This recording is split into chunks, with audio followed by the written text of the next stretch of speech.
Pensyon para sa lahat ng Pilipinong senior citizen. Ang misyon ng pinapagulo ngayong panukala sa Kamara. Ang tanong, saan kukunin ang pondo para dyan? Bago tayo magpatuloy, huwag kalimutang mag-subscribe sa aking channel.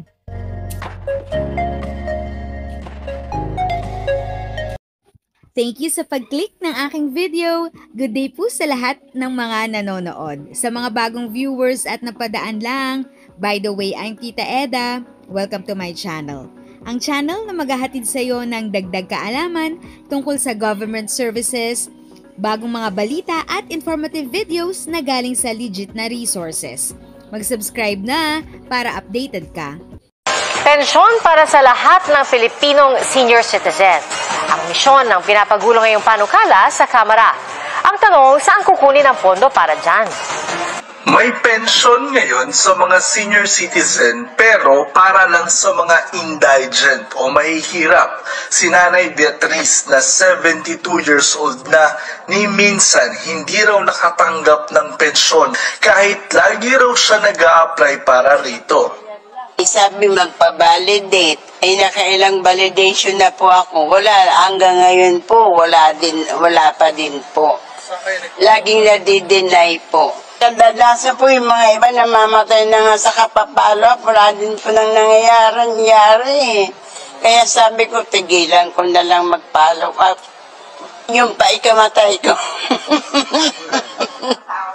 Sa ngayon may nakasalang na panukalang batas sa Kamara na kapag naisa batas, lahat ng senior citizen sa bansa magkakapensyon na.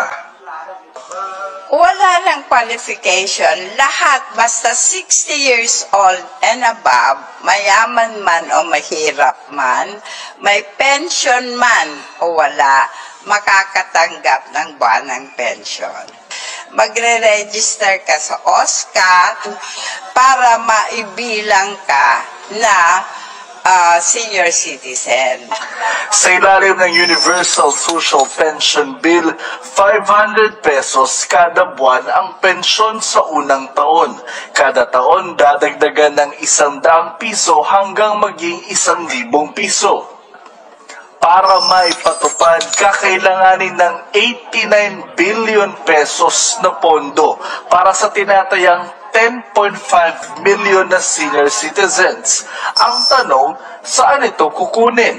Sabi ni Congressman Loreto Amante, Vice Chair ng House Senior Citizens Committee, batay sa pag-aaral, kaya umanong pondohan ng national budget ang pensyon ng mga lolo at lola nang hindi umuutang at walang ahensyang mababawasan ng budget.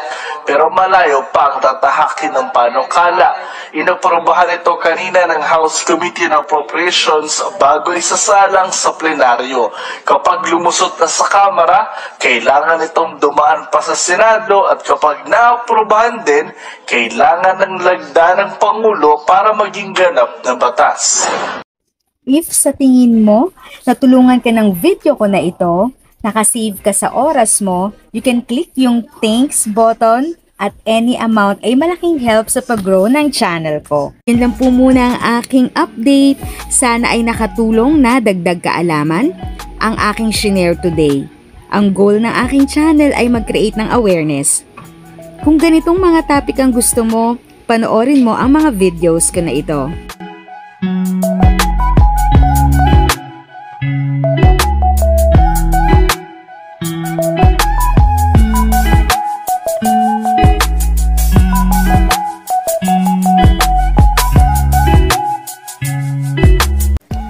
Thanks for watching! Kung may kapamilya, kaibigan o kakilala sa tingin mo ay magiging interesado sa video, please share or tag sila sa comment section. At syempre, if nagustuhan mo ang video, i-like mo na ito at subscribe ka na din.